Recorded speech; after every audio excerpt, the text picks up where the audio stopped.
Okay, so the first thing, we just got these in, and one of the things you will notice about these hinges is it comes with a male and a female part.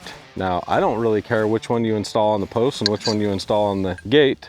We will install these on the post, and we'll install these for our purposes on the gate. Now, you will immediately notice that, so these are typically very sloppy. They just don't fit very tight, and because this is so narrow, it offers a lot of room for wiggle. This is really thin metal, so it can spread, whereas on these hinges, we have a lot thicker metal. It's a lot taller, so we're just gonna get a lot less play overall when we put these hinges on. We're gonna put it on that post right behind us because it's metal. Now, that is one of the big things I always recommend, is if you can install a metal post, especially for your hinges, and you can install it well, I always prefer that over wood because this gate's gonna see a lot of use. Wood rots. I just prefer metal. I prefer an engineered product over a natural product that's going to deteriorate over time. So anytime we can use steel, we like to use steel. If you were not wanting to use steel, it would be easy enough to weld some brackets or a plate to the back of this and then bolt these straight to your post. That's also going to offer you a lot less adjustability. One of the things is, if this post is a little bit crooked, these hinges, we can screw them in or out. With this, we wouldn't unless we shimmed the hinge out to make the gate plumb. Having a good plumb post is pretty critical when you're going to install good hinges and there's no adjustability afterwards. Should we do it? Let's do it.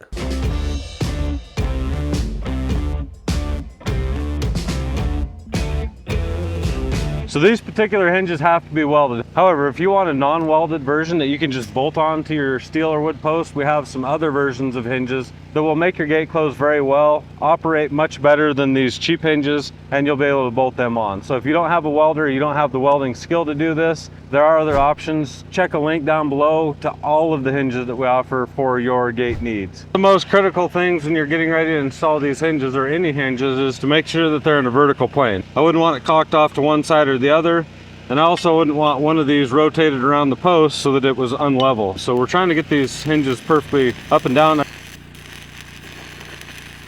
Yeah, that's good. Now, the good thing about this is, because we have this V, as long as we don't rotate it around, we put it on the center of the pipe, it should stay pretty straight because it wants to nest right up in there. When we'll hang the bottom one, then we'll weld the top one on after we get it up there. As we mentioned before, we turn this one up, this one down, so we won't need to use these pins, and this gate will be super secure. Nobody will be able to unhang it behind us.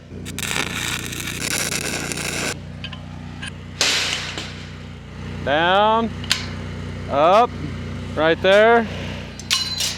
I said hold it down. This gate's not even that heavy. Up. The better job you do at holding this, the faster this will go, okay? Are you sure? I'm positive.